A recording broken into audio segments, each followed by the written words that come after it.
이제 첫째 시간에 이어서 보는 게 부기등기 사유를 갖다 여러분들이 정리해 두셔야 되는데, 부기등기 사유의 교재 176페이지 이제 봐주세요. 176페이지 봐주시면은 이제 이제 우리 지금 이제 같이 배우는 주제가 주등기하고 부기등기 이걸 구별하는 주제인데, 시험에서 한 문제를 올해는 꼭 준비하시고 들어가셔야 돼요. 이제 보시면 이제 부기등기가 이제 법률에 규정되어 있는 사유인데, 이제 요거 이제 첫째 시간에 정리했던 거 환매특약 등기 소유권 이전 등기에 반드시 부기등기로 하도록 되어 있고, 그 다음에 불법 말소된 걸 다시 살리는 이제 말소 회복 등기, 말소 회복 등기는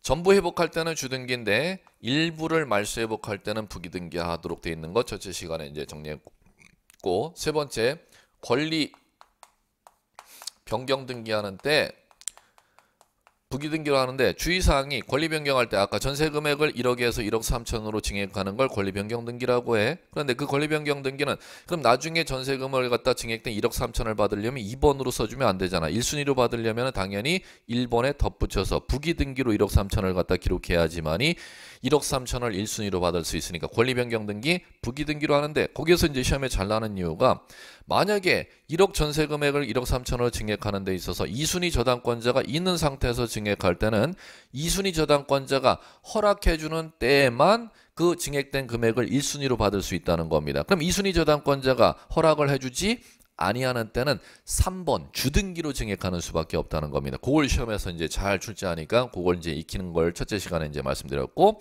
이제 그다음에 이제 이어서 이제 해나가는 게 이제 요거죠. 이전 등기 가볼게요. 이전 등기. 이전 등기가 아니라 이제 이쪽 이렇게 하셔야 돼. 이거 하나면 이제 다 끝나는데, 소유권 외의 권리 이렇게 들어가면 끝납니다. 이제 가볼게요. 소유권 외의 권리라는 것은 지금 무슨 얘기를 하는 거냐면은 소유권 외의 권리를 꼭 기억하셔야 돼요. 소유권이 아니라 소유권 외의 권리입니다. 그럼 소유권 외의 권리는 이렇게 갑니다. 세 가지로 이제 갈 텐데, 소유권 외의 권리에 대해서 이제 첫 번째 이전 등기로 가볼게요. 이전 등기. 이제 이렇게 갑니다. 만약에 소유자가 있으면 소유권 보존 등기 등기됐고, 최초 소유자 등기되고, 접수연월 접수번호 최초 소유자 A 이렇게 등기됐습니다. 그러면 소유자 A가 사망하면은 상속이라는 걸 원인으로 이 A의 토지 소유권을 상속받은 B 앞으로 소유권을 이제 바꿔주면 지금 여기에 소유권 이전 등기 이렇게 이제 용어 사용하지 않습니까? 그러면 이전 등기는 앞에 무엇이 나올 때만 노란 거 부기등기로 하도록 법에 규정되어 있느냐면 소유권 외의 권리 이전 등기할 때만 부기등기로 하도록 되어 있대. 그럼 여기는 상속받았으면 B가 상속받은 게 A로부터 소유권 상속받았으니까 법에서 없으니까 이거는 2번 이렇게 주등기로 하는 수밖에 없다는 겁니다. 그럼 마찬가지로 이 상속받은 이제 소유자가 상속 이전 등기하고 나서 땅을 팔았습니다. 그럼 팔았으면은 소유권의 연속성을 확보하기 위해서 C 앞으로 팔았다면 마찬가지로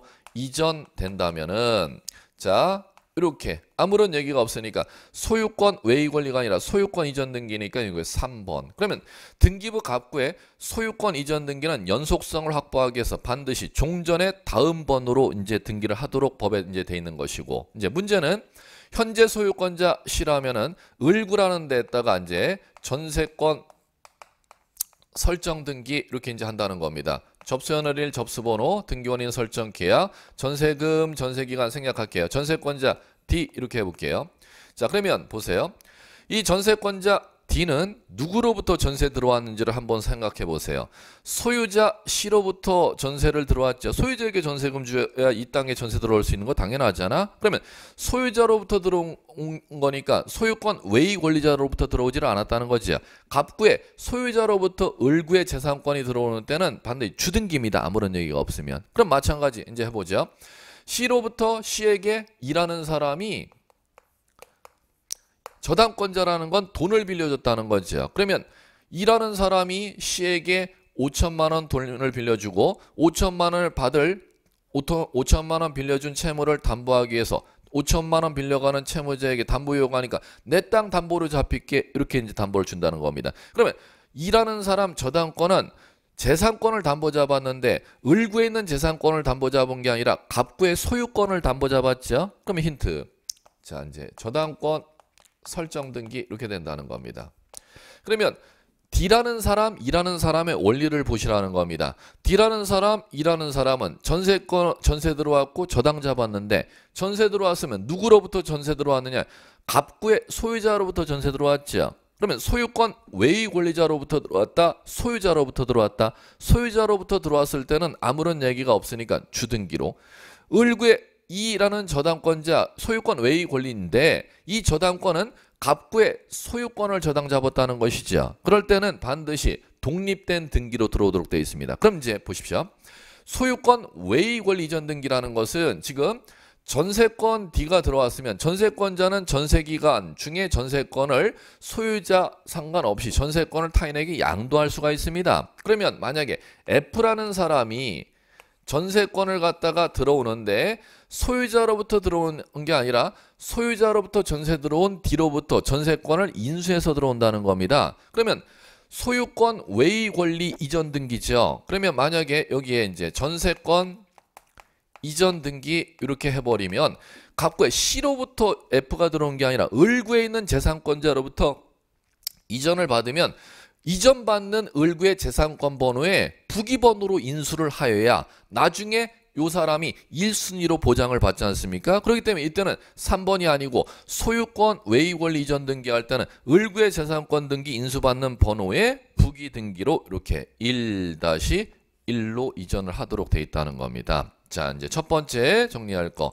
소유권 외의 권리 이전 등기 부기 등기로 자 요거를 이제 정리하셔야겠고 자 그 다음에 두 번째 가볼게요. 소유권 외의 권리를 목적으로 하는 권리 등기 이렇게 법전에 규정되어 있습니다. 정확하게 법전 용어를 지금 제가 서술해 드렸는데 이게 이제 무슨 용어인지 이제 풀어 드릴게요. 자 이제 일하는 사람을 보십시오. 일하는 사람은 지금 갑구의 C의 소유권을 담보 잡았기 때문에 소유권 외의 권리를 저당 잡았다. 소유권을 저당 잡았다. 소유권을 저당 잡았을 때는 주등기로 들어오지 않습니까? 자 이제 보십시오. 만약에 자 G라는 사람이 저당권자로 들어오는데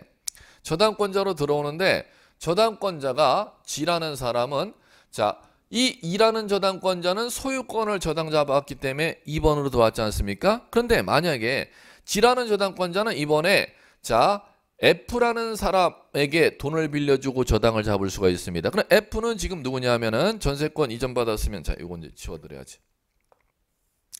전세권 설정 등기 이전 등기하면 부기 등기로 하고 설정 등기하는 전세권자 D는 이제 말소하는 표시를 하면 되는 겁니다. 그럼 나중에 자 C는 전세금을 F한테 빼주고 자 부기 등기로 되어 있으니까 1순위로 전세금을 얘한테 빼주면 된다는 겁니다. 자 이렇게 이제 돼버리니까 종전의 전세 등기 안에 전세권자를 이제 말소하는 표시를 합니다. 이전 등기를 하면은 자 그러면은 자 이제 이 상태에서 F라는 사람이 G에게 돈을 빌려갖고 5천만 원을 갖다가 돈을 빌려준다면 돈을 빌려주는 채권자가 담보를 요구하니까 채무자 5천만 원을 빌려가는 채무자가 나 C의 지금 토지에 전세권을 D로부터 인수받아서 내가 지금 전세 살고 있어갖고 전세금을 박아난 게 있는데 그 전세금을 갖다가 채권자 G에게 담보 잡힐 수 있지 않습니까? 그러면 G라는 사람은 거꾸로 5천만 원 돈을 빌려준 데 대한 채권의 담보로 채무자로부터 어떤 재산을 담보로 잡냐면 토지에 대한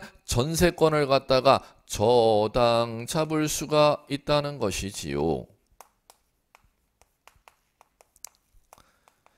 그럼 지금 이 경우는 G 저당권자는 소유권을 갖다 저당 설정하는 게 아니라 전세권을 목적으로 저당 설정이 들어간다는 거죠. 그럼 이게 이겁니다.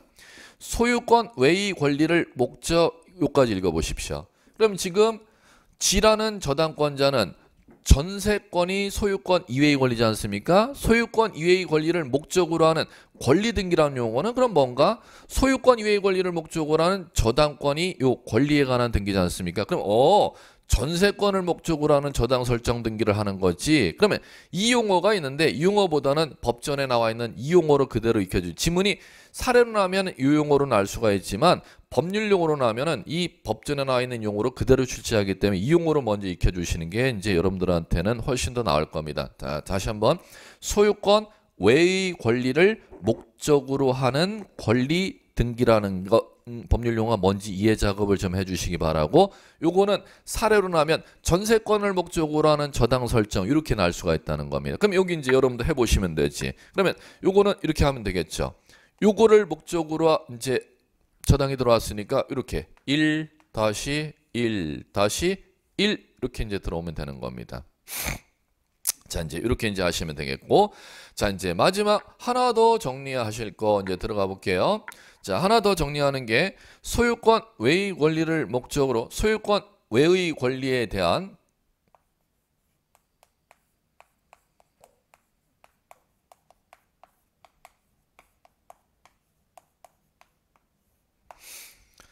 자, 이 3박자를 지금 여러분들이 줄기로 아시면 되는데 소유권 외의 권리를에 대한 처분 제한 등기입니다. 처분 제한 등기는 이제 여러분들이 알아야 될 처분 제한 법률 용어는 가압류라는 거, 그리고 가처분이라는 거, 그리고 경매 개시 결정 등기라는 거.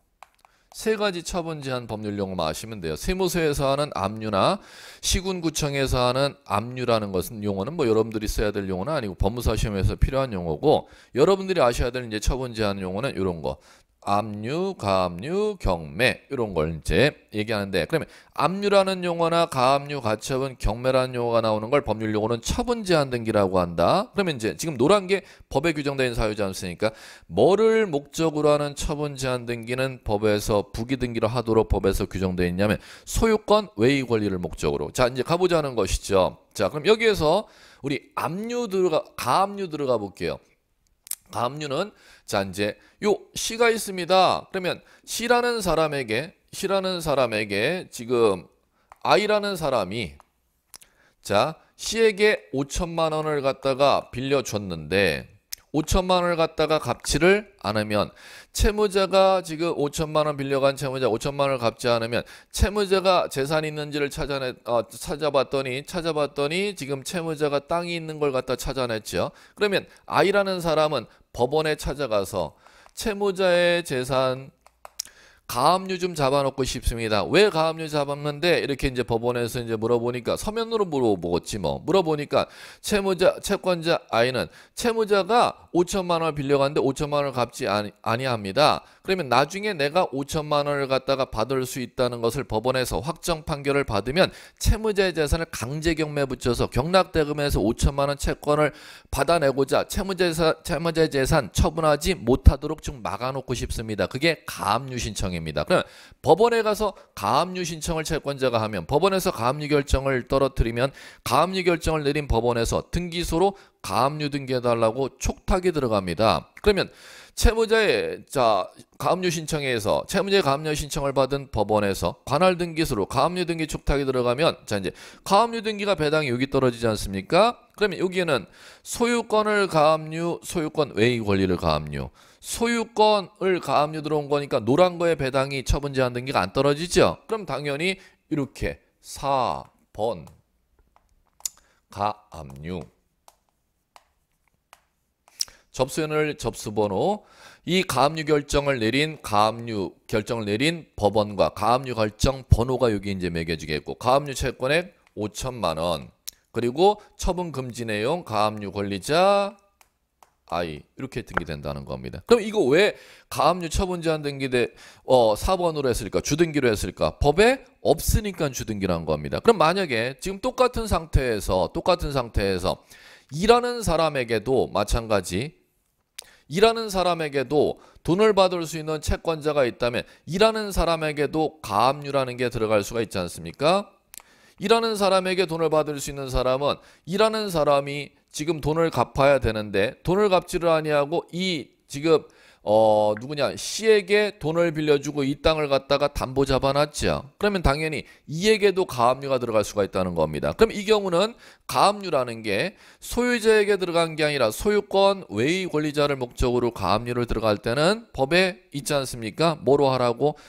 자, 가압류 잡고자 하는 재산권의 번호가 있을 거야. 2번. 여기에 덧붙여서 가압류가 들어가니까 반드시 2-1 이렇게 부기등기로 가압류가 들어가고, 그러면 2번 저당권에 대한 가압류 이렇게 이제 써지고, 접수연을 접수번호 민사지방법원의 결정과 사건 번호가 써지고, 가압류 채권액 얼마인지, 처분금지 내용 뭘 처분금지하는지, 그다음에 가압류 권리자 이름이 여기 이렇게 명시가 되는 겁니다. 그러면 똑같이 이제 보셨으면 소유권에 대한 처분 제한은 법에 아무런 얘기가 없지만 소유권 외의 권리를 목적으로 한 처분 제한 등기는 그 처분 제한하고자 하는 재산권 등기에 반드시 부기 등기로 처분 제한을 하도록 법에 규정되어 있다는 겁니다. 그러면 요거를 꼭 세 가지를 정리해 주시고, 이전 등기는 소유권 외의 권리를 목적으로 하는 이전 등기는 부기 등기. 그럼 소유권 이전 등기는 법에 없으니까 주등기. 두 번째, 소유권을 목적으로 을구에 들어가는 때는 주등기로 들어가는데 소유권 외의 권리를 목적으로 하는 저당 설정 등기는 지상권을 목적으로 하는 저당이나 전세권을 목적으로 하는 저당 등기는 부기 등기. 처분 제한 등기 마찬가지로 소유권 외의 권리를 목적으로 하는 때는 부기 등기로 들어가도록 되어 있습니다. 자, 이제 그다음 갈게요. 자, 마무리. 자, 이제 마무리는 자, 요거야.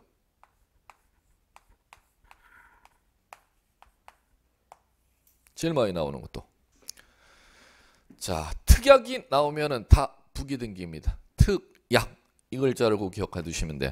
그럼 특약이 나오면 부기등기라는 것은 특약 나오는 것, 자 요거요. 자, 특약은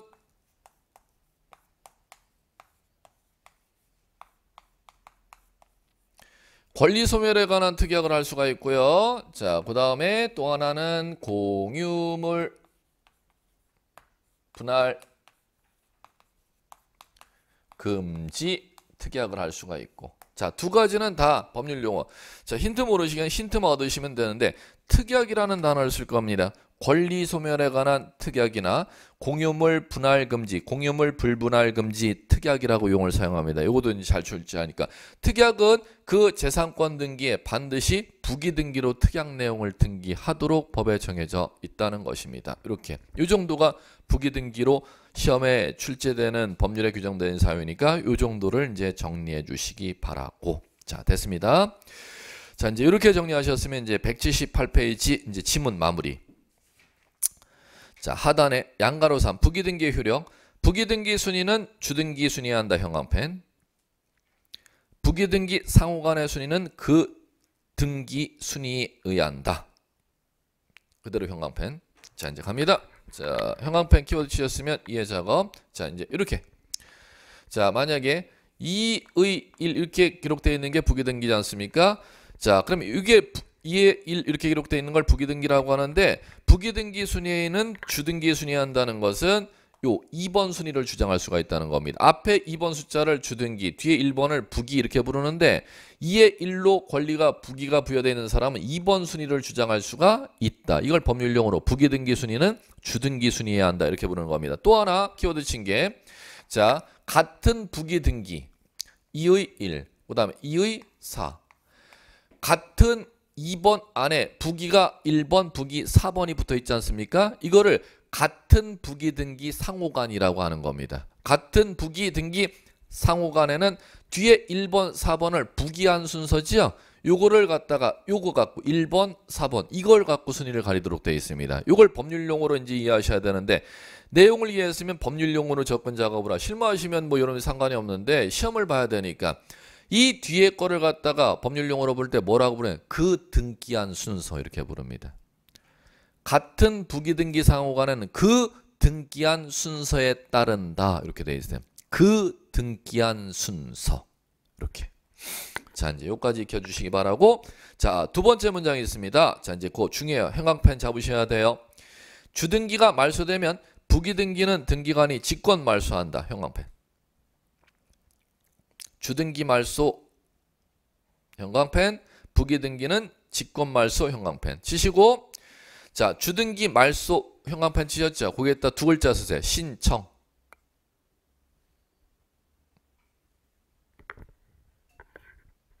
자, 이제 중요합니다, 그거. 자, 갈게요. 자,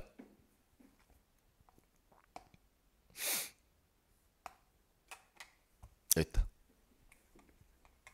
따로 안 해도 됩니다. 여기 있네요. 자, 점검. 현재 전세권자 지금 D가 있습니다. 전세권 지금 2순위 저당권자 E가 있습니다. 전세권 이전받아서 F로 넘어가 있습니다. 그러면 지금 전세기간이 만료하면은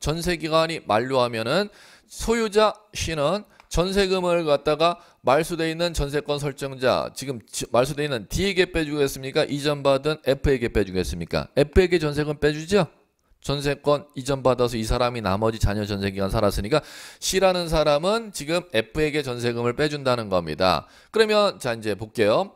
이제 전세권 소멸했으니까 말소등기 신청하러 와야죠. 그럼 말소등기할 때 지금 1번이 전세등기고 전세설정등기고 1-1번이 이전받은 전세권자 F가 지금 있다는 거죠. 그럼 이럴 때 시험에서 이렇게 묻는다는 겁니다.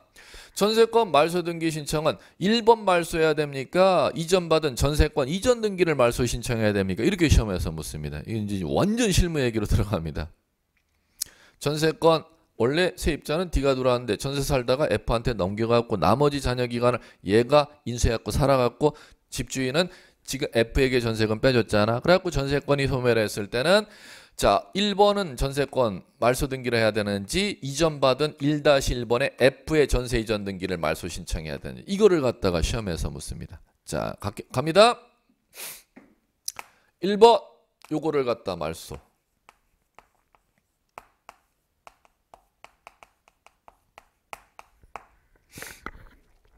자, 전세금 이전받은 F가 있다 하더라도 F를 데려온다고 하더라도 말소 등기는 이전 등기를 말소 신청해서는 절대 100% 빠꾸 맞습니다. 무엇을 말소 신청해야 되느냐?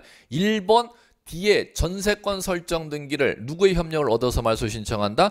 F의 협력을 얻어서 주등기 말소 신청을 하면은 요 부기 등기 말소는 등기관이 직권 말소해 주도록 돼 있다는 겁니다. 그럼 시험에서 이거요. 자, 주등기와 그 주등기에 부기등기가 딸려 있을 때는 부기등기 말소 신청한 다음에 X. 부기등기는 누가 말소? 직권 말소. 그러면 뭘 말소 신청해야 된다? 주등기 말소 신청을 하면 부기등기 말소는 누가 말소하도록 돼 있다? 등기관이 직권 말소하도록 돼 있다는 겁니다. 이거 이제 완전 실무 얘기들입니다. 시험에서 이걸 출제한다는 것이죠. 자, 이제 그걸 해주시면 될 거고. 자, 이제 등기 종류는 그 정도로 살펴보시면 되겠고, 교재 이제 180페이지. 자, 이제 다음 주제가 등기할 사항입니다. 자, 이제 등기할 사항은 이제 여러분들이 무엇을 이제 이해하셔야 되느냐 하면은, 자, 요거요. 등기 사항. 1장에서 이제 시험 문제에서 반드시 빠지라 하면 서러워할 주제입니다. 반드시 출제되는 주제인데, 등기 사항이라는 이제 주제는 등기 1등기 기록에 무엇을 등기할 수 있도록 법이 정하고 있느냐, 그 주제를 갖다가 등기할 사항 이렇게 부릅니다. 그러면 자, 1등기 기록에는 자, 무엇을 등기하느냐, 첫째 이제 배운 거 첫째 시간에 등기 기록은 표제부가 있고 갑구라는 게 있고 을구라는 게 있다는 겁니다. 그러면 표제부, 갑구, 을구에 무엇을 등기할 수 있도록 법에서 정하고 있느냐면, 자, 이제 이 세 가지를 등기할 수 있습니다. 먼저 표제부에는 등기할 수 있는 물건을 갖다가 등기하죠. 그러면 어떤 물건을 등기할 수 있는데 그걸 법률용어로 등기할 사항인 물건 이렇게 부르고, 자, 두 번째 갑구, 을구에는 그 물건에 대해서 생기는 권리 변동이라는 걸 등기합니다. 자, 이제 그러면 하나씩 이제 가시면 되는 겁니다. 자, 등기 후에 어떤 물건 등기할 수 있는지, 등기할 수 있는 물건 이제 봐볼게요. 등기할 수 있는 물건은 토지를 갖다 1등기 기록할 때는 한 필지 토지가 등기할 수 있는 물건이겠죠. 건물을 등기할 때는 한 개 건물이 등기할 수 있는 물건입니다. 한 개 건물. 그 다음에 집합 건물을 등기할 때는 일동 건물 단위로 등기 기록을 두도록 되어 있습니다. 이렇게. 자, 세 가지. 자, 그러면 토지 등기할 수 있는 물건은 일필지, 건물 등기할 때는 한 개 건물 단위로 등기 표제부에, 그 다음에 분양 건축물을 등기할 때는 일동 건물 단위로 등기할 수 있다. 이제 이렇게 나가시면 돼요. 그럼 이게 이제 기초 베이스고, 여기에 그러면 어떤 토지, 어떤 건물, 어떤 일동 건물을 갖다 등기할 수 있는지 구체적으로 이제 나와 있는 게, 법전에는 이제 요거만 제시되어 있고, 법전의 하위 규범을 갖다가 등기 예규라고 하는 겁니다. 그러면 등기 예규에서 등기할 수 있는 물건과 없는 물건을 구별하는 걸 등기 예규에서 정하고 있으니까, 이제 시험 문제는 이 등기 예규 쪽을 갖다가 출제할 겁니다. 자, 이제 가보죠. 자, 등기 예규에서 첫 번째 이제 보셔야 될 게, 자, 여러분들 보시면 180페이지 하단에 하천 나오죠. 하천의 등기 능력. 하천의 등기 능력. 자, 그럼 보시면 그 하천에 대해서는, 자, 이제 내용 읽어볼게요. 뭐라고 써놨나? 공공용으로 사용되는 토지로 원칙적으로 특정 개인이 사적으로 소유할 수가 없다. 따라서 하천은 특정 개인의 소유권이 성립할 수 없고, 소유권을 전제로 하는 등기할 수 없음이 원칙이다. 그러나 종전의 사건의 대상이 되었던 토지가 하천으로 지정되어 국유로 소유권이 귀속이 이루어지지 않아 계속 등기된 토지, 또는 비록 등기되어 있지 않았지만 여전히 개인 소유권이 성립하고 있는 경우는, 토지의 경우는 예외적으로 소유권과 저당권을 등기할 수가 있다. 이렇게 놨죠. 그럼 결론 뭔 얘기냐? 종전의 하천법에는 하천은 국유제가 원칙이었습니다. 개인이 절대 소유하지를 못하도록 법에서 금지를 시켜놨었다는 거죠. 그런데 하천법이 1990년대 이후에 전면 개정이 되었습니다. 그럼 1990년대 이전에는 하천 국유의 원칙에 의해서 하천, 국가하천이나 지방하천으로 편입된 땅은 개인이 법적으로 절대 소유할 수 없도록 되어 있는데, 하천 국유화 제도가 폐지가 되었습니다. 참고로. 그러면 90년대 이후 하천법 전면 개정 이후서부터는 이제 하천법에 적용을 받는 지방하천, 지방 1급 하천, 2급 하천 이렇게 간판 붙어 있는 토지도 개인이 법적으로 소유할 수 있는 땅으로 하천법 개정으로 바뀌었다는 겁니다.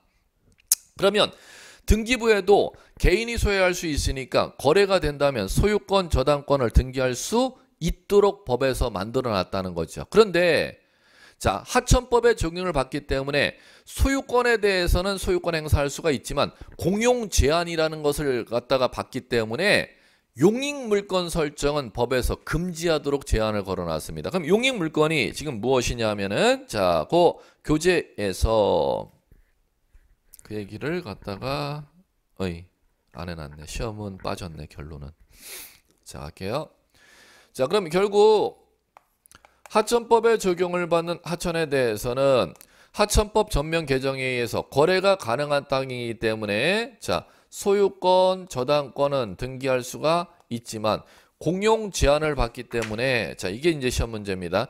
공용 제한이라는 건 이건 지방 하천으로 지금 편입된 땅이잖아. 그럼 네가 소유할 수는 있지만, 그럼 소유하니까 땅을 팔아먹을 수도 있고 은행 가서 대출을 받을 수도 있지만, 지방 하천으로 편입된 땅에 대해서, 자, 세입자를 들이는 재산권 행사는 소유자는 하지 못하도록 금지를 시켜놨다는 거죠. 그게 네 가지입니다.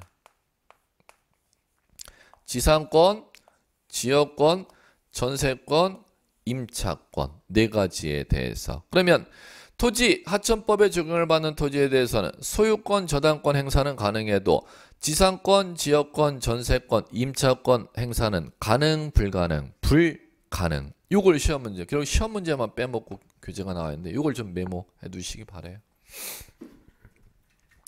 요거를 갖다가 이제 용익권 이렇게도 용어를 사용하죠. 네 가지 권리를 한꺼번에 부를 때 용익권 이렇게 부르죠.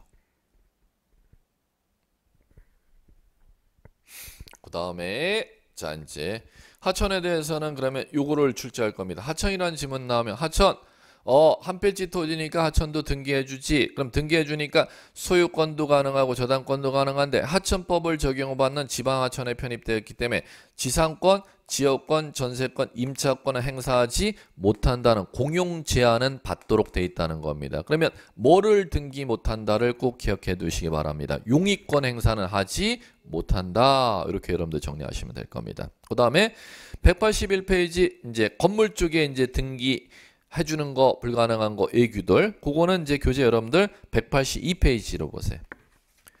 182페이지 보시면은 상단에 니은번에 건물인지 판단하기 어려운 경우는 다음 예시를 참고하되 그 물건의 이용 상태 등을 고려하여 등기관이 개별적 구체적으로 판단해야 된다 놓고 A번과 B번 있죠? 그걸 묶어주시면 돼요. 그걸 여러분들이 묶어서 눈으로 보시는 공부를 해주시면 될 겁니다. 그게 시험 얘기가 아니라 등기 예규에 이런 건축물은 등기해 줄게, 이런 건축물은 등기 안 할 거야. 등기 예규에서 아예 법에서 예시를 들어놓은 것들이니까 그 예시를 시험 문제에서 내니까 그걸 보는 연습이 필요하다는 거죠. 그러면 등기할 수 있는 것 쪽 예시를 같이 읽어봐 드릴게요. 지붕, 주벽, 그에 유사한 설비를 갖추고 있고 토지에 견고하게 정착되어 있는 유류 저장 탱크 나오죠. 독립된 정착물로 공작물로서 유류 저장 탱크 등기할 수 있습니다. 그 다음에 사일로 나오죠. 사일로는 뭐 얘기하시면 여러분들 기름 넣는데 주유소에 구조물 있죠? 구조물 그 간판 있고 뭐 오일뱅크 간판 크게 있고 뭐 현대 현대가 브랜드가 뭐더라? 오일뱅크고 쌍용이 S51 뭐 간판 크게 구조물 설치하는 거 있죠? 그게 사일로입니다. 그 공작물로 등기할 수 있고 농업용 고정식 온실은 유리 화해 단지 논에 설치하는 유리 화해 단지 그렇게 이해하시면 되겠죠. 그 다음에 비각 경량 철골조 경량 패널 지붕 건축물 조적조 벽돌 쌓았다는 거지 뭐 컨테이너 구조 슬래브 지붕 그 다음에 개방형 축사는 형광펜 지셔서 잘 인식하셔야 돼. 개방형 축사 왜 그러냐면은 자 한번 이해 그 토지의 정착물로서 독립된 건축물로 등기해 주려면은 법적으로는 원래 지붕이 있어야 되고 기둥이 있어야 되고 엔드 외벽까지 있어야 됩니다. 그런데 여러분들 보세요. 자 목장에 축사는 외양간 축사는 지붕이 있고 기둥이 있죠. 그런데 외양간은 염을 주기 위해서 벽을 설치해놨다 벽을 뚫어놨다. 그렇기 때문에 개방형 축사가 된다는 건 법적으로서는 건축물입니까? 법적으로는 건축물의 요건을 못 갖추는 겁니까?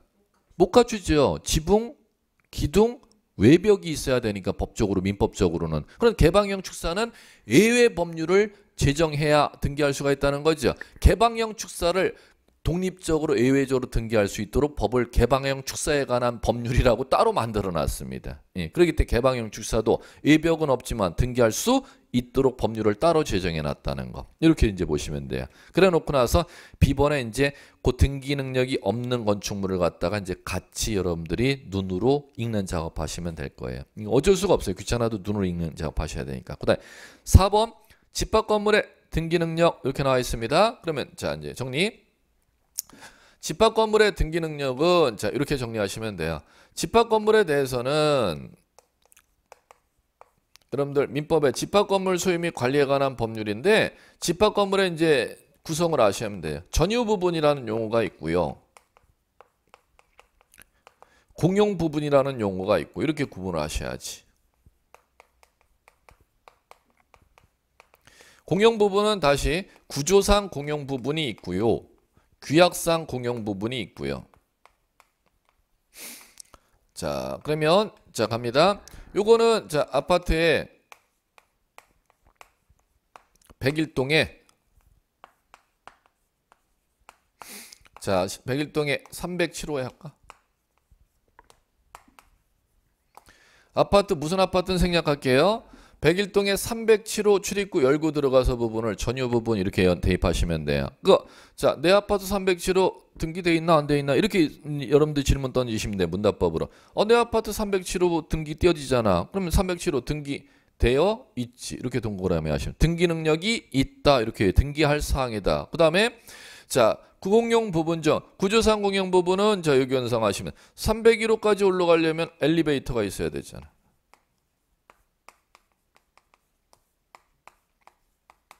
계단도 있어야 되잖아. 그다음에 공동 복도도 있어야 되잖아. 거기에 구조상 공용 부분이 307호 전유 부분이 존재하기 위해서 반드시 같이 건물 물리적으로 같이 사용할 수 있는 건축물 부분을 구조상 공용 부분 이렇게 부르는 겁니다. 그거 절대 등기부에 등기 안 쳐져 있어. 제일 중요해. 여러분 그럼 등기부 띄워보면은 엘리베이터 면적이 얼마인지 계단 면적이 얼마인지 복도 면적이 얼마인지 등기부에 나온다 안 나온다? 안 나온다. 꼭 기억해 두셔야 돼요. 자, 그 다음에 세 번째는 자 이거야.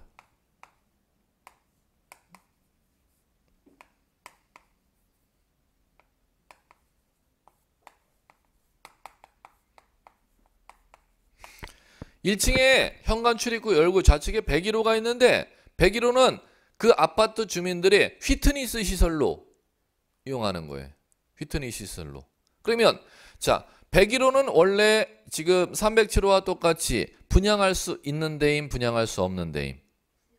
분양할 수 있는 데인데 아파트 입주에 들어오는 사람이 공동시설로 체육시설로 휘트니스 시설로 사용하기로 묶어놓은 부분이라는 거죠. 그걸 걸어서 규약상 공용 부분 이렇게 부르는 겁니다. 그러면 규약상 공용 부분 이것도 마찬가지고 규약상 공용 부분이 이것도 규약상 공용 부분인가?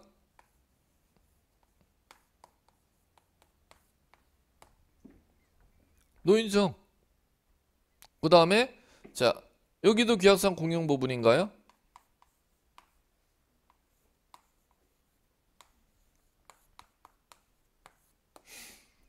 관리사무소. 그러면 지금 노인정이나 관리사무소는 그 아파트 동에 101동에 있다 바깥에 독립된 건물로 있다. 그걸 이제 부속 건물로 규약상 공용 부분이라고 부르는 것이고 그러면 101동 안에 101호 휘트니스 체육시설은 전유 부분으로서 규약상 공용 부분. 지금 이건 여기까지 가면 이제 머리가 아파지는데 자 알아야 돼. 근데 이 정도 상식적으로. 그러면 규약상 공용 부분은 전유 부분으로서 규약상 공용 부분도 있고 부속 건물로서 규약상 공용 부분도 있다는 겁니다. 실무적으로. 그러면 어쨌든 이런 부분에 대해서는 법적으로 전유 부분임 공용 부분임. 왜? 전유 부분이면 등기가 쳐지고 공용 부분은 등기가 안 쳐지니까 이건 지금 이 원리를 아셔야 이 부분이 등기가 되는지 안 되는지를 결론을 낼 수가 있기 때문에 자 가요. 전유 부분은 등기 칠 수 있다 그랬습니다.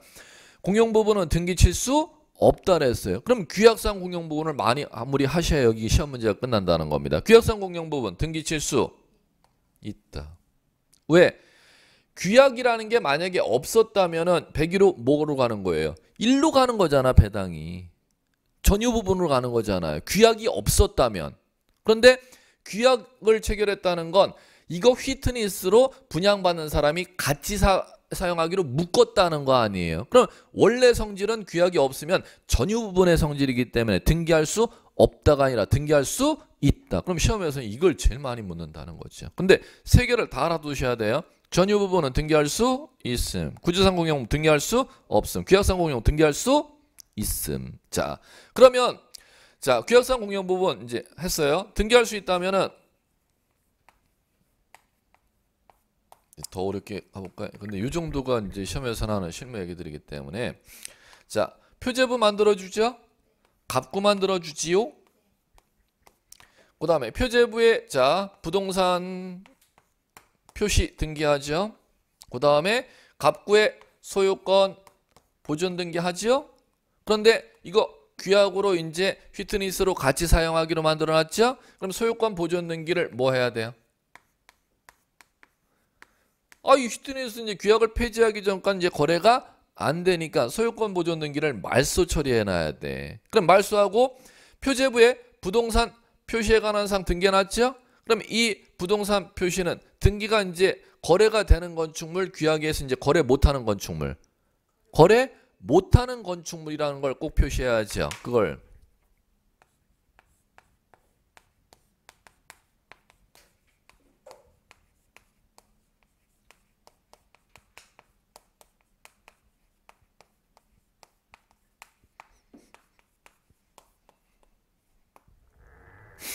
뭐라고 부른다?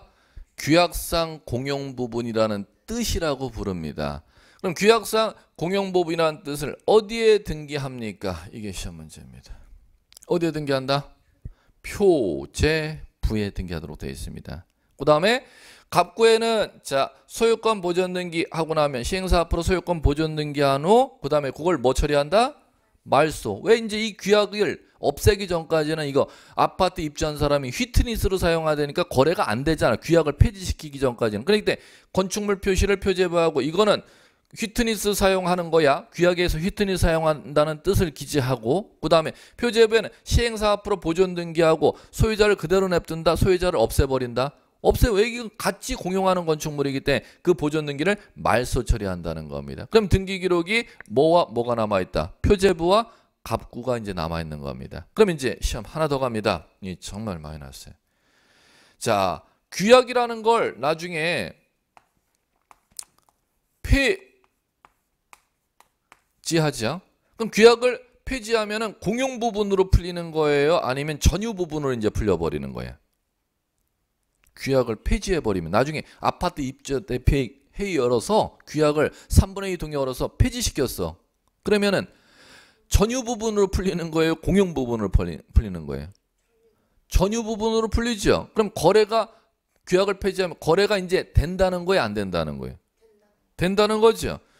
규약 폐지하면은 거래하기 위해서 무슨 등기해야 됩니까? 그게 독립된 시험 문제로 출제했었어요. 규약을 폐지하면 무슨 등기해야 됩니까? 무슨 등기해야 될까요? 무슨 등기하여야 될까요? 소유권 모르겠어요. 자, 규약을 폐지하면은 자 우리 민법에서 자 처음 소유권 취득하면 원시 취득. 종전에 있는 소유권을 가져와 취득하면 승계 취득. 원시 취득은 보존 등기하고 승계 취득은 이전 등기로 해야 돼요. 법적으로 실무로 보면은 원시 취득은 다시 한번 보존 등기, 승계 취득은 이전 등기. 그럼 규약을 폐지해서 소유권 취득하는 게 원시 취득, 승계 취득. 승계 취득. 그럼 무슨 등기해야 돼? 그렇지. 그런데 아니니까 시험 문제 꼭 나는 거 아닙니까?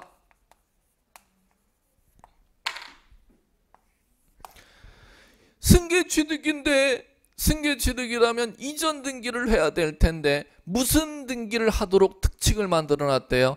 소유권 보존 등기. 말소 등기 밑에 다시 소유권 보존 등기를 하도록 만들어 놨다는 겁니다. 그러니까 이게 시험 문제 났지. 독립적으로.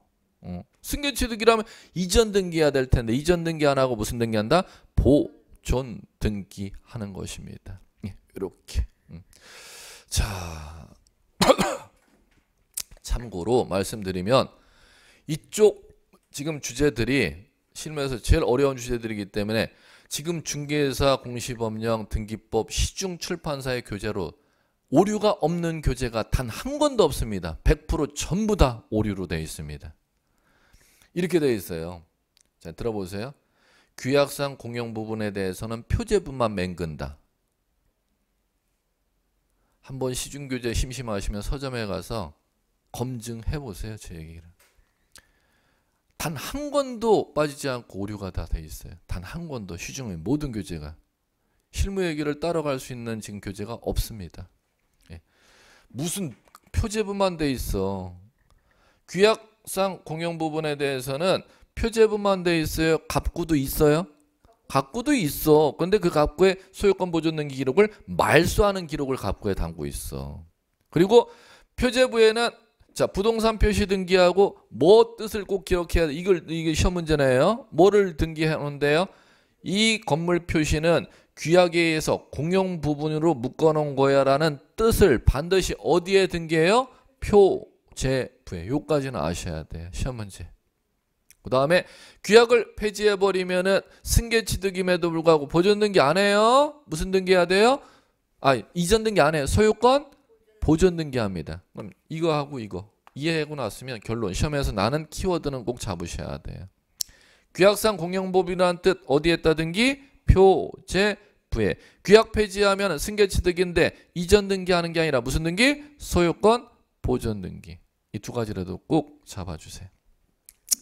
이론 마지막 심화 과정이니까 요까지 좀 할 줄 아셔야 돼. 그리고 요쪽 정리하는 건 집합 건물 등기치는 건 전유 부분 등기할 수 있어. 구체상 공용 부분 등기할 수 없어. 규약상 공용 부분 등기할 수 있어. 요거하고 요거 5개 잡는 거 키워드 어려운 거 아니잖아요. 이 정도만 잡아내 모든 어려운 문제까지 다 풀어낼 수가 있으니까 이 정도를 지금 잡아주시면 될 겁니다.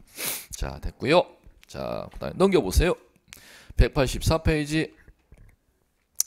자, 이제 등기할 수 있는 권리. 자, 등기할 수 있는 권리는 지금 요쪽 등기부 갑걸구에 몇 가지 권리를 갖다가 등기할 수 있도록 법에서 정하고 있느냐. 이제 그걸 다루는 주제인데 부동산 등기법에 등기할 수 있는 권리는 이제 9개인데 여러분들이 이제 이해하셔야 될 게 등기 권리 중에서 여러분들이 184페이지에 중단에 핵심 체크하고 오른쪽에 185페이지 핵심 체크 있죠?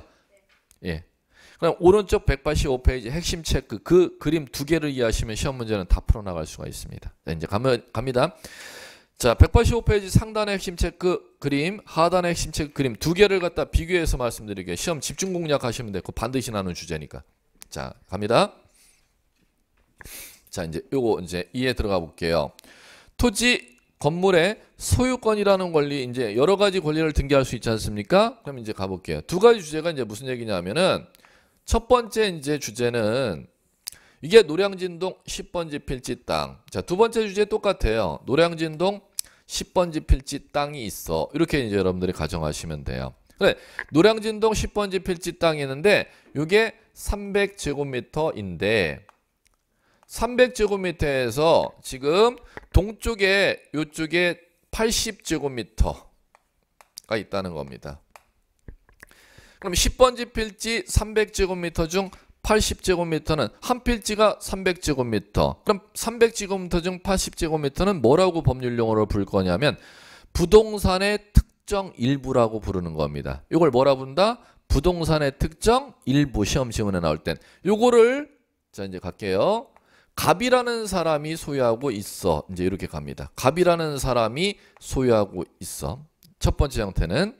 자, 그럼 두 번째 형태는 10번지 필지 300제곱미터인데 300제곱미터에 지금 이쪽에 80제곱미터의 노란 바운더리가 안 쳐졌어요. 자, 그럼 여기에서 지금 두 번째의 경우는 이렇게 가는 겁니다. 10번지 필지 땅을 갖다가 갑이라는 사람이 2분의 1을 지분을 소유하고 있고 을이라는 사람이 지분 2분의 1을 소유하고 있어. 이렇게 이제 가시면 돼요. 그럼 여기에서 노란 것은 지금 여기에다가 노란 것을 치시면 돼요. 그러면 갑의 노량진동 10번지 필지 토지에 대해서 갑, 을이 공유하고 있는 토지 중 갑의 공유 부분이라면은 전부입니까? 공유 지분 일부입니까? 갑, 을 공유 지분이 합하여 전부라면 갑의 공유 지분 노랑 부분 2분의 1 동그라미 쳐주는 공유 지분 일부라는 거죠. 그러면 지금 이거하고 용어가 뭐가 다를까? 이거는 부동산의 특정 일부. 밑에 것은 부동산의 공유 지분 일부. 이렇게 용어가 달라진다는 거죠. 자, 이제 갑니다. 자, 이제 여기에서 자, 거기에 보시면 부동산 일부에 자, 이제 이렇게 가보죠. 부동산 일부에 요거 안 되는 거 되는 거 가볼게요. 자, 이제 해보기. 우리 이제 같이 해보기. 갑이 이 노량진동 10번지 필지 300제곱미터를 여러분들한테 빌려주는데 그럼 여러분들은 갑의 10번지 필지 땅을 갖다 빌렸으면 여러분들의 권리가 빌려 쓸 수 있는 권리는 4가지예요. 지상권이 있고 지역권이 있고 전세권이 있고 임차권이 있지 않습니까? 땅 주인 갑에게 10번지 필지 땅을 다 받아서 써야 돼요. 80제곱미터 부분을 받아서 쓸 수 있어요. 다 받아서 써야 돼요. 80제곱미터 부분을 빌려 쓸 수 있어요. 80제곱미터 부분 빌려 쓸 수 있잖아. 그러면 자 80제곱미터 부분에 등기할 수 있다는 자 빌려 쓰는 권리를 이 밑에 배당시켜서 여기다 적어 나가면 되잖아요. 지쳐 버리면 되잖아요. 지천임 이렇게 하면 되잖아요. 그러면 나머지는 다 위쪽으로 이제 예시를 들면 이 4가지는 여기를 제 생각에는 외워주시는 게 좋아. 그럼 나머지는 다 위쪽으로 배당시키면 되니까. 그럼 위쪽은 안 써도 된다는 거지. 자 갈게요. 10번지 필지 300제곱미터인데 갑이 소유권을 80제곱미터 부분에 소유권 보존 등기 해달라면 등기 해주겠어요? 안 해주겠어요? 소유권의 객체는 300제곱미터지 80제곱미터가 아니야. 그럼 일물일권주에 반하기 때문에 소유권은 위쪽으로 가야 된다는 거예요. 됐습니까? 그럼 두 번째, 갑이라는 사람에게 지금 땅 300제곱미터 땅 소유권이 300제곱미터 땅 등기돼 있다고 가정하고 여러분들이 갑에게 1000만원 돈을 받을 게 있다면 채무자가 땅 노량진동 10번지 필지 땅을 갖고 있는 걸 찾아냈죠. 그럼 이 땅에 대해서 가압류 신청을 합니다. 법원에 가서. 가압류의 대상은 300제곱미터가 한 필지 땅이라면 300제곱미터를 가압류, 300제곱미터 10번지 필지 토지 중 80제곱미터 부분을 가압류가 가능한지 불가능한지를 묻는 겁니다. 불가능. 왜 불가능하냐면 80제곱미터를 그럼 만약에 가능하게 등기해줬다. 가압류를 잡아놨다. 그럼 나중에 1000만원 받을 수 있는 법원의 판결을 채무명의 집행권원이라고 해요. 그 판결 받으면 채무자의 땅을 가압류 잡아놓은 땅을 강제 경매 붙여버리잖아요. 경매 넘어가면은 경매 받은 사람 앞으로 300제곱미터가 넘어가야 되는 게 일물일권주인데 80제곱미터가 넘어가면 일물일권주에 반하는 결과를 가져오니까 가압류의 대상도 한 필지가 가압류 대상이지 한 필지의 일부분은 가압류 대상이 될 수가 없다. 그 다음에 더 쉬운 거 가보지 뭐. 갑에게 여러분들이 300제곱미터 땅을 갖다가 돈을 빌려주고 저당 잡으려면 300제곱미터가 저당권의 목적, 80제곱미터도 저당권의 목적. 300제곱미터가 저당권의 객체지 80제곱미터는 저당권의 객체가 될 수가 없다니까. 저당권도 X 위로 배당되는 거지. 그럼 지금 그 더 이상 이제 이렇게 원리 이해하셨으면 이외의 거는 절대 쓰면 안 된다는 거지. 왜? 밑에 나와 있는 요거를 꼭 정리하시면은 요거는 여러분들이 암기해야 되는 대상이라는 거죠. 지, 전, 임, 암기. 나머지는 다 이쪽이지 여기 거를 갖다 암기하면서 쓰나가는 이런 공부하시면 안 되지. 이거를 제외하고는 300제곱미터 중 80제곱미터에서 등기할 수 있는 게 이거 말고는 없는데 그럼 나머지는 다 이쪽에 배당된다 이렇게 하시면 되는 거지. 이쪽을 굳이 암기할 필요는 없다는 원리만 이제 설명드렸으면 암기할 필요는 없다는 거죠. 이제 가볼게요. 이제 밑에 쪽 갈게요. 자, 밑에 쪽은 지금 이걸 얘기하는 거죠. 지금 노량진동 10번지 필지 300제곱미터 땅에 대해서 공유 지분의 일부라는 건 80제곱미터를 가리키는 게 아니라 이 10번지 필지 300제곱미터를 갑을이 공유하고 있을 때 이 갑의 지분만을 목적으로를 얘기하는 겁니다. 그럼 갑의 지분만을 목적으로 자 갈게요. 갑의 지분 2분의 1에 대해서 자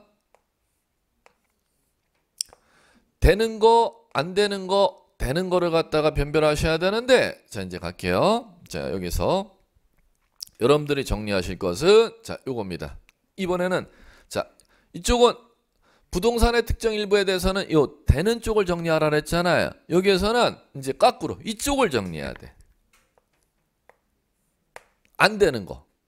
자 할게요. 자 이제 설명드리고 작년 중개사 기출 문제. 작년은 건물로 났다. 이제 저는 뭐 토지로 예를 들어 드렸지만 건물이랑 똑같이 생각하시면 돼요. 네, 자 이제 보시면 자 갑의 공유 지분을 목적으로 자 이제 이거요.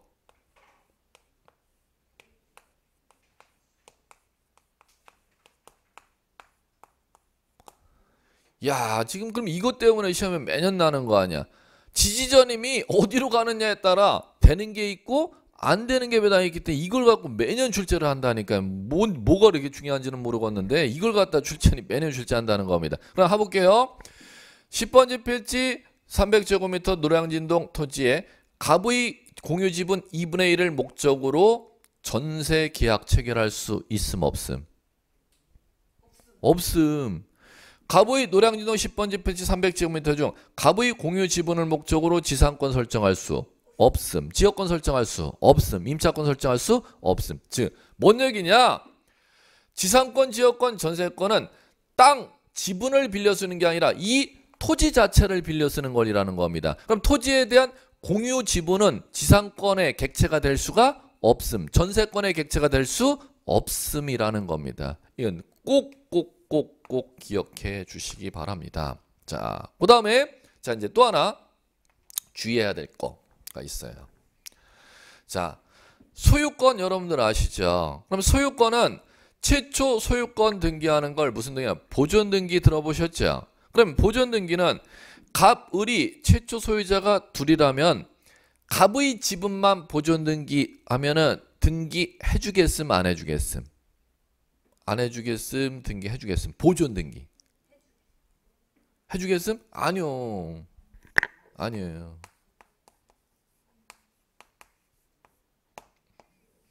안 해주겠음. 일로 배다.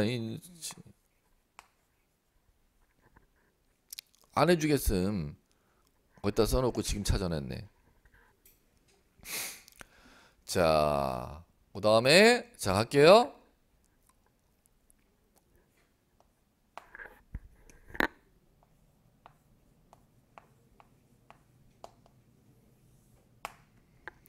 자, 이거요. 토지 소유자 300제곱미터 토지 소유자가 사망했을 때 갑, 을이 아들들 둘이 상속을 받았단 말이야. 그러면 상속받은 갑, 을이 갑이라는 사람이 자기 상속받은 목 2분의 1만 상속 등기한다는 건 전원의 지분을 상속 등기하는 거예요. 한 사람의 상속분만 상속 등기 신청하는 거예요. 아니, 자기 지분만 상속 지분 등기 신청하잖아. 그러면 그걸 받아주는지 안 받아주는지. 안 받아줘요. 자, 그러면 이거는 자 원리를 이해하고 났으면 제가 이제 이해시켜 드렸으면 이해하고 났으면 암기하면 더 빨라져요. 이렇게 가라 그랬죠.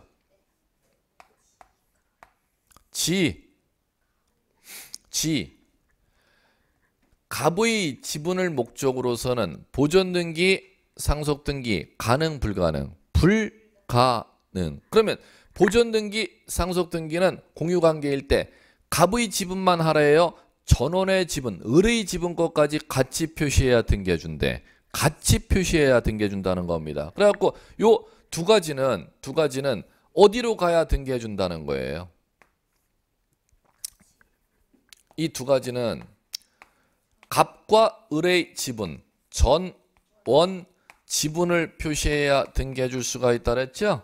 자, 그래갖고 이제 요거를 이제 제가 이렇게 한결하지 않습니까? 전원 보상 이렇게 한결하잖아요. 예. 보존 등기와 상속 등기는 최초 소유자가 공유 관계일 때, 상속인들이 공동 상속일 때 한 사람의 상속 지분만 보존 등기, 상속 등기할 수가 없고 반드시 전원 지분을 목적으로 보존 등기, 상속 등기 하여야 한다. 요거를 꼭 정리하시고 암기할 때는 전원 보상 이렇게 암기하시라고 말씀드렸습니다. 자, 요까지요. 잠시 쉬어야 될 것 같으네. 예.